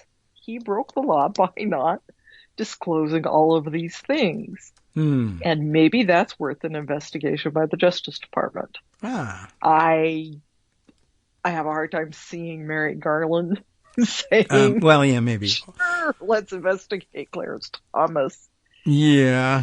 All right. Well, that is true. That is true. And I don't know. I guess you could say, one thing Merrick Garland is sensitive to is, wow, there's a lot of public opinion saying, or I'm worried about public opinion saying I'm bending towards one side or another. So I'm going to bend over backwards to be fair to Republicans. If public opinion were, hey, he's being really unfair to the rest of us by not prosecuting some of these cases, maybe he says, oh, yeah, you're right about that too. I'll bend the other way. Maybe you could pressure him into it on his way out there. Is it Clarence Thomas broke the law? Why is he not being prosecuted? That's the one. All right. Excellent. I've got it here. I just went looking for it when you mentioned it. So I'll share it with everybody in case we don't dive into it. But yeah, that's a good question. Okay. I don't know why he's not being prosecuted at this point, but why is he not at least being investigated about it? We're all just walking around talking about it and saying, what can you do? These guys, there's no ethical code you can enforce against them. All right, but what about a legal code? What about a legal code? I'm pretty sure they would agree that we have a legal code, right? I think. Retroactive disclosure doesn't really work, does it? That's true. And then, of course, all of it wrapped up in Ginny's activities and how much of it was he involved in. He claims, I didn't know anything about it. But maybe, but probably not. But maybe. Could you say it? Sure. I don't. Say it. How can you even say probably not? Oh, no. I don't really believe him. But you could say it. Don't talk to each other? He could say it. Like, he could go out there, I didn't know anything about it. Like, can he say that? Yeah, he does say that. Is it true? No. Has he even? Of course not. Has he even? That's crazy. He hasn't even answered the question, has he? I don't know. Maybe. I don't listen to him anymore. I don't know. He's refused to recuse on these cases, but I don't think that He said why. I guess that's, yeah, you don't really have to. Why. Just, are you gonna? You're not gonna? Okay. Yeah. I guess there's really nothing we could do. But yeah. Speaking of which. Let's get some answers. Yes. Those subpoenas for Harlan Crow and Leonard Leo that the Senate Judiciary Committee voted for haven't happened. Oh, hey, that's weird. Come on, Dick Durbin. What do we have to do for those? Do they have to go? Do they need? I guess as a subpoena, all you have to do is the committee, right? All it has to be is the committee. But if they don't answer, maybe one of the reasons thinking back to previous things, maybe one of the reasons they don't bother with the subpoenas is, well, if they ignore the subpoenas and you want to charge them with contempt, that might require a floor vote, and that'll be filibustered, and it's not. We won't have it together for that. That's not going to happen. So why even start out down that road? Sometimes that's the excuse. I don't know if I remember it correctly. That could be an excuse, but it just ruins the whole effort. Yeah. Make them do it. You vote for subpoenas in order to issue subpoenas. Yes. And when they don't comply with those subpoenas, you raise holy hell about it, and you make Republicans look very bad by trying to protect You can bring billionaires. Bring your contempt motion and let them filibuster a contempt motion for on behalf of billionaires who are bribing a Supreme Court justice. Go ahead, do it. Yeah, I recognize that you're going to do it, and we won't derail things for more than a day or two, as usually. We'll grant that your filibuster will hold, but why not you'll get one headline that says that they're doing this.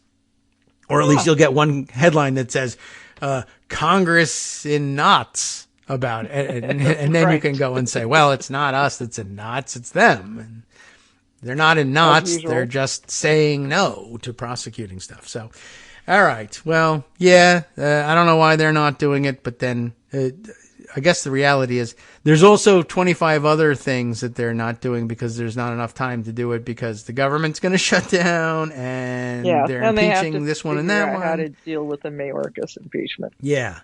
Although, all right. Well, what's tops on the list? Occupying your time at the moment, or I guess we got to turn to the shutdown, right? What is it always? Yeah. I was wondering whether at some point you're just like, well, the government's going to shut down. Screw it.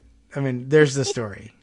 What else do you want to know? Today, Mark has offered to take that one. Okay. So expect a much more clever story to be posted soon than what I write because, it becomes so rote at some point. Well, yes. The new angle to this one is just how phenomenally incompetent Mike Johnson is as speaker. Yes, well, no one really thought he was going to be able to do this. And good part, I guess, if there's hope. McConnell called House Republicans last night and really lit into him on a shutdown. Oh. And Johnson is meeting at the White House today. All right. Because with Schumer and McConnell and Jeffries, and they're just going to pile on. All right. They're going to try to stiffen his spine and say, stand up to these people and don't shut the government down. Well, it's a good idea. Yeah. He may not, he may just refuse. He may say, yes, you're right. And just say, I won't be speaker for very long after I do this, but that's okay. This job sucks, or they're not going to want to replace me, go through this again. There's that gamble. He should roll the dice and say, I didn't really like this anyway, but maybe he's getting used to it. I don't know. He's enjoying the trappings of office, but I don't know how he can be. Yeah. It's the most thankless job in Washington, D.C. So he could consider trading out of it or saying they'll just never bother because no one wants to go through this again. It's an election year. We've just about forgotten that we had this fight twice over Kevin McCarthy. Everybody's already forgetting Kevin McCarthy's a forgettable guy. They won't want to do it again. But I don't know. Some people are crazy and they will want to do it. And some people think it's great for their base. That's another problem, right? I was involved in vacating the chair 5 times. Vote for me. So, okay. I don't know what to say. I mean, we've seen this over and over and over again with McCarthy. Yeah. Now it's with Johnson. And the problem for Johnson is he doesn't have any of the experience. Yeah. I mean, one of the strategy sessions he had with appropriators on negotiating all of this stuff with the Senate, he lectured them about how the process works. Instead of which, they're all appropriators. They kind of know that. They've might, you'd think. I'm not certain he does either. They didn't even get to strategy. He's in government 101. Oh. He doesn't have relationships with people because he's been a backbencher. Yeah. He's never chaired a committee. Oh, that's I didn't realize that. He doesn't have the chops to do this. He doesn't have the personality to do this because, he thinks he's the new Moses and will be guided by God. Oh. God doesn't care about how the appropriations process works. That's true. I think. I don't know. Maybe.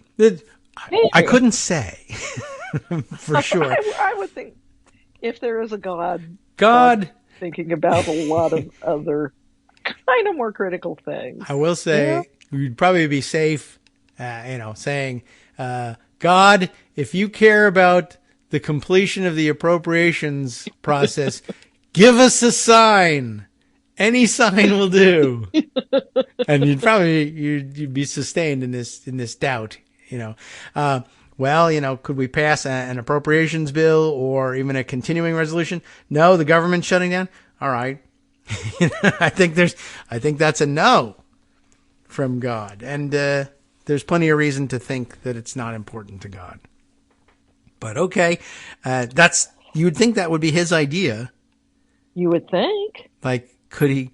I wonder, is he the kind of guy who would sit at the desk with a pen in his hand, hovering over paper, and say, "God, write this plan. Will guide my pen." Yeah. I think he probably thinks he's been anointed by God and can just do whatever. Oh, yeah, there's that. I don't think he even asks. Yeah. But I don't know. I'll write what I think there ought to be because God is putting that idea in my head. So whatever I say is divinely ordained. That kind of maybe? Maybe. Okay. Well, you'd think there'd be a deal on the table. I think of this week because, of course, our deadlines are March 1st and then again March 8th. Yes. Is they kick the can to later in March. I think that's probably the likeliest You would event. think. You do think. As a matter of fact, you just said you think that. I think that too. The most ridiculous thing in all of this is that the Freedom Caucus crowd, and not even just Freedom Caucus, there are others, are raising hell about the State of the Union, saying they'll block Biden, they should block Biden from coming and delivering the State of the Union until he delivers his 2025 budget. They're still fighting over 2024, which is nearly half over. Yes. Fiscal year. Right.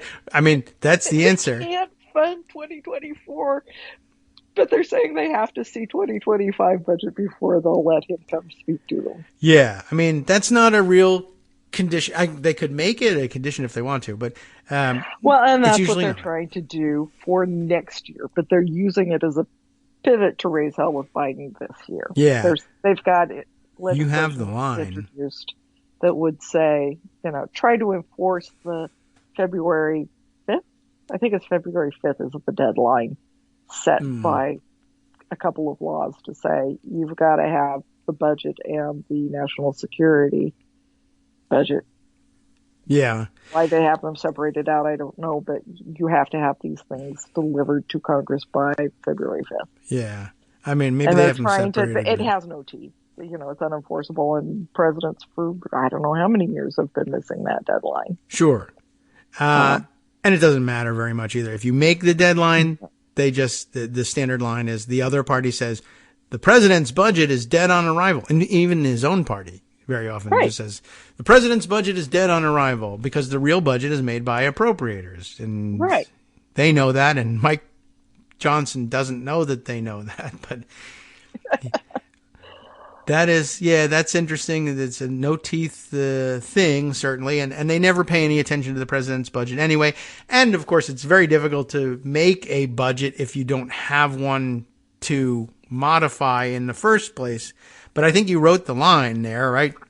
If they were to block him, or even if they don't ultimately block him, ask Biden, what does he think about this idea of not letting him deliver the State of the Union address until he's got the budget? Like you said, are you kidding me? What a bunch of malarkey, right? He can say, show me 2024. Yeah, they want my demand my 2025 budget. They haven't even written the 2024 budget. Are you kidding? So, I don't know how well it doesn't necessarily change anything, but it clearly highlights the absurdity of it all. It's not something they've ever done before.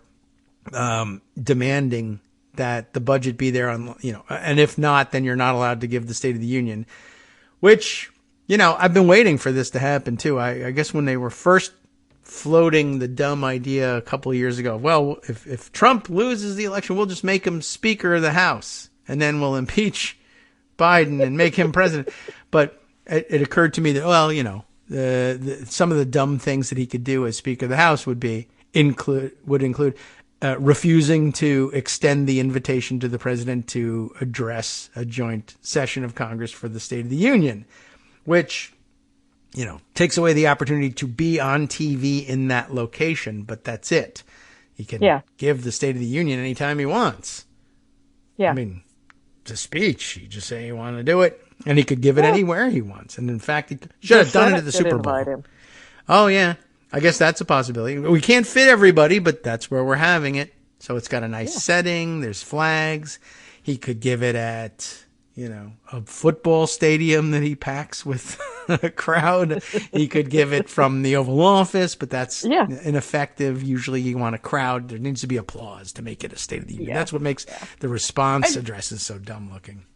There is the possibility that they don't want a repeat of 2023 State of the Union when he completely owned them on Social Security and Medicare. Yeah, that could be it.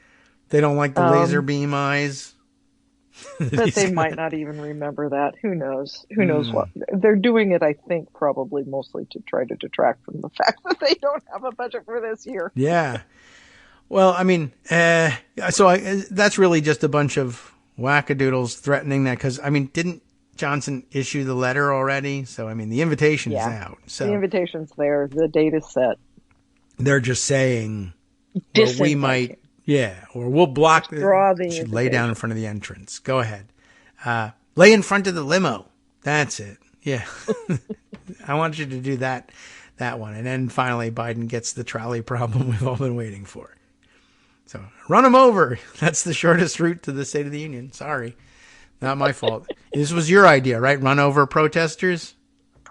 I'm just trying to be bipartisan with you. Merrick Garland told me to do it for you. Wow. Okay. So that's an interesting development, likely to go nowhere, but it's a fun demand.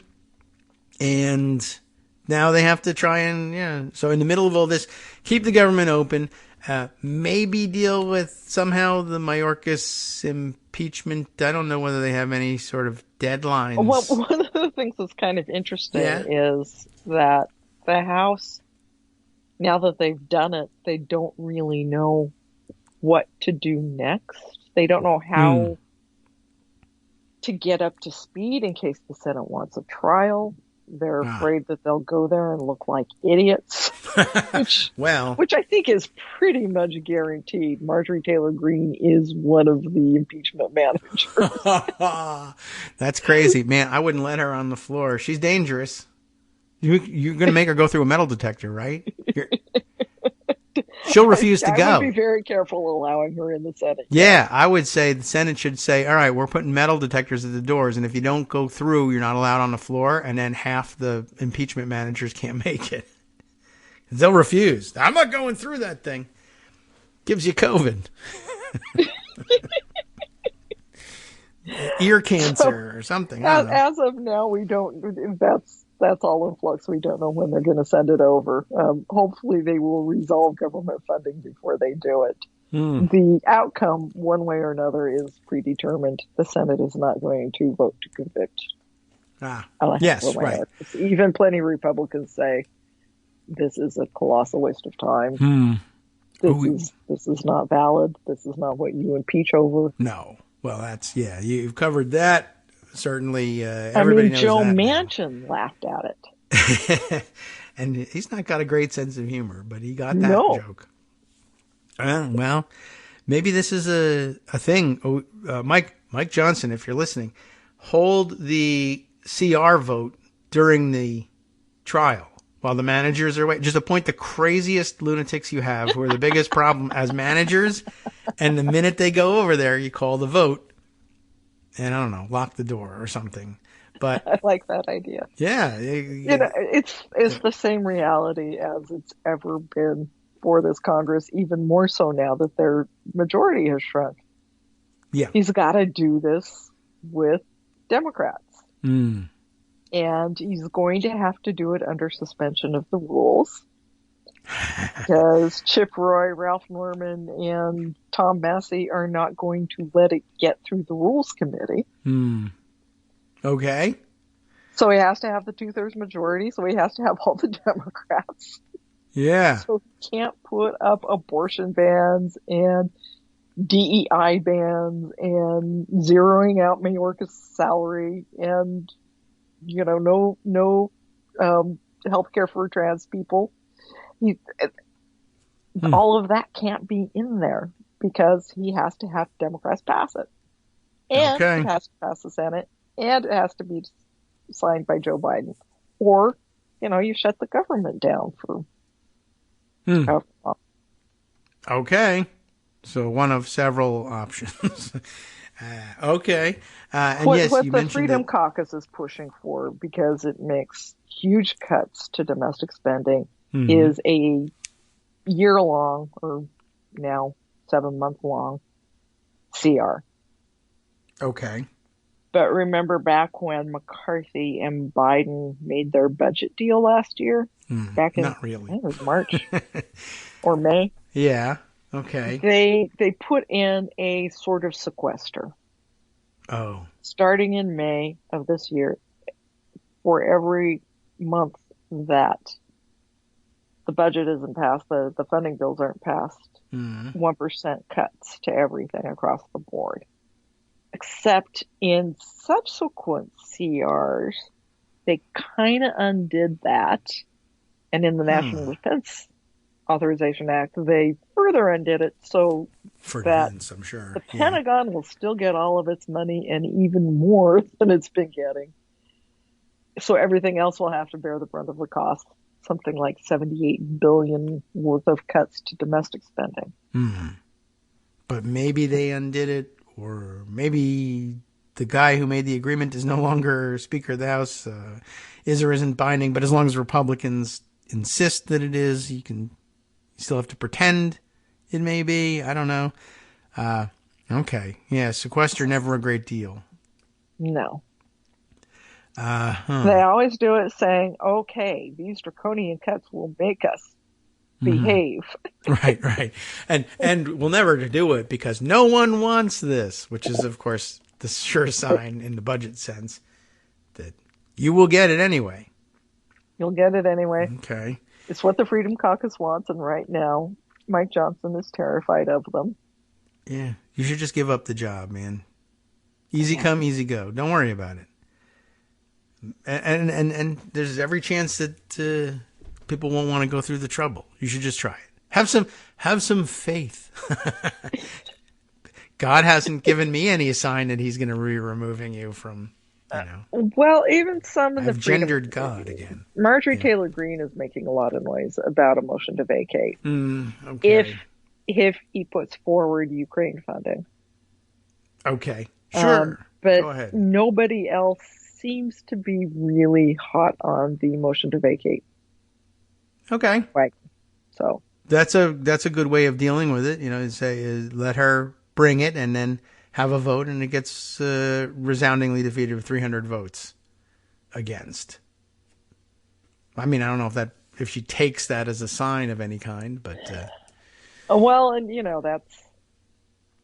that's the problem with that lady. Yeah, you'd probably get a few Democrats. It wouldn't be 300 votes because I don't think that Democrats would necessarily protect him. Oh, yeah, well, there is always that.